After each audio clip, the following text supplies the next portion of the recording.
Hi everyone. Here's the last example for 1.8. This is definitely one for a face-to-face class that I would have people work on in class. So I suggest that you work through this one before you watch it. We've also done quite a bit of this, so this is just giving people one more chance to practice because I know that the graph stuff can be challenging.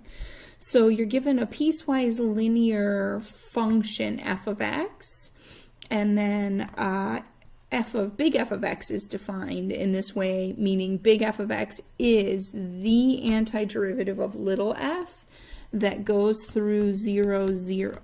And the reason that I know that it goes through 0, 0 is just when you look here, if you plug in x equals 0, then you're integrating from 0 to 0, which is going to guarantee that you don't catch any area. So I do know that I'm going through 0, 0. You do have to look at that to get your vertical shift right. If you're not paying attention, you might draw the graph too high or too low. Although I would say generally what I see is people like to make their graph go through 0, 0. So this one you might get lucky. So we're supposed to complete the table and sketch. I'm just peeking ahead to remind myself. Okay, so we know we start with 0, 0. If we want to go over, let's just do 2 at a time since those are our tick marks. Oh, and that's what our table asks for. Brilliant. Okay, so if we want to know what big F of 2 is, we need to figure out the area under little f and add that to our previous y value. So from 0 to 2, hold on, what are these? These are 10. One box is 10 by 2. So one box is 20. And then I'm going to look at this as a single triangle up here that is 20 by 2, so 40, and then we have to cut that in half, so that's 20. So I see a grand total, so basically this is what I see. The integral from 0 to 2 of little f, what's my variable? If it doesn't really matter, we'll just say x dx is equal to 40, which means the change in y for my big F is equal to 40. So 0 plus 40 is 2. And remember, that's how it works. It's not saying the y is 40, it's saying the change in y is 40. So because we started at 0, I do just add that on, but that's not something you can just assume. Okay, from 0 to 4, and I'm not really worried about the open circle there. You're not losing any area by leaving out a single point, so that should not be a big deal. If we're going from 2 to 4, I'm catching just one of these rectangles, which has area 20. So 40, the change in y is 20, will go up to 60.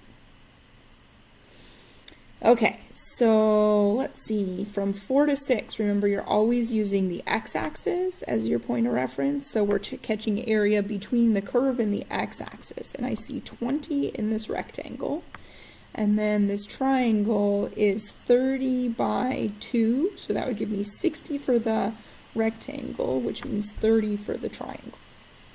So I want to subtract. I want to subtract 50 from my y value, which brings me down to 10. From 6 to 8, I gain one more rectangle, but it's below the axis, so I'm going to subtract 20, which brings me down to negative 10. From 8 to 10, and again, we aren't really concerned about leaving off a single point, so the open circles don't really bug me when I'm counting up area. From 8 to 10, what do I have? Base of 2, height of 30, so I gain 60, which means this is going to go up to 50, positive 50. And then I have to subtract one more time. Below the axis, I catch 10 by 2, which is 20. So minus 20 brings me back down to 30. Okay, so those are my points. I'm going to go through and connect the dots. So 240, 460, 610,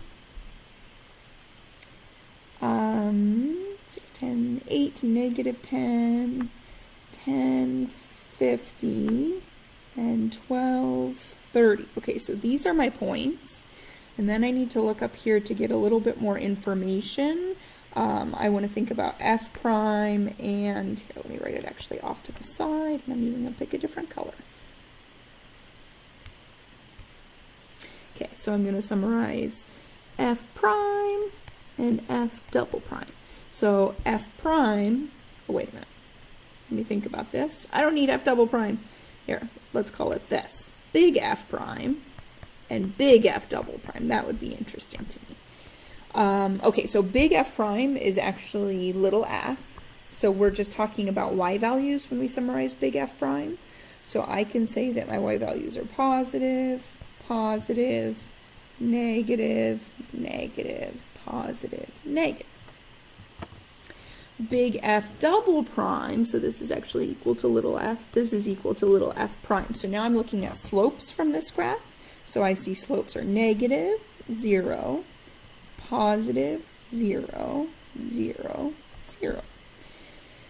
Okay, so when I go down here, I'm going to look at this and say, okay, so if f prime is positive, then f is increasing.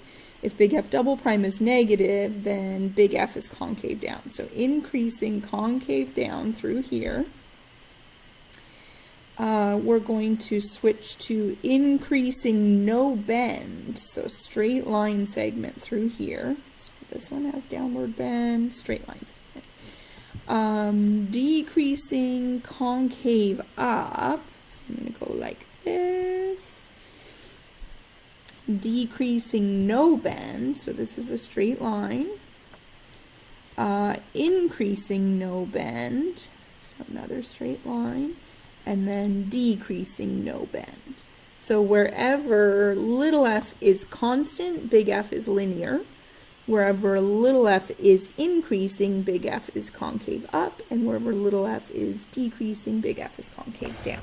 So here's my graph of big F of x.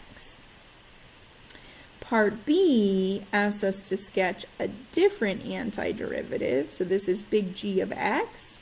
And the difference will be, it is also an antiderivative, so it should have the same general shape, but it does not go through the same point necessarily. This one, I can tell right away that this one goes through 6, 0. If I make x equal to 6, then I'm integrating from 6 to 6, and I get 0. So, which looks like basically I need to shift my whole graph down 10. You could go back and make yourself a new table. So I would say, okay, 6. Guess that would work. 6, 0.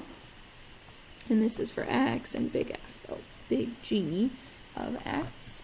And you could say, all right, well, I figured out that the area from 6 to 8 was 20, but it's below the axis, so this is going to go down to negative 20.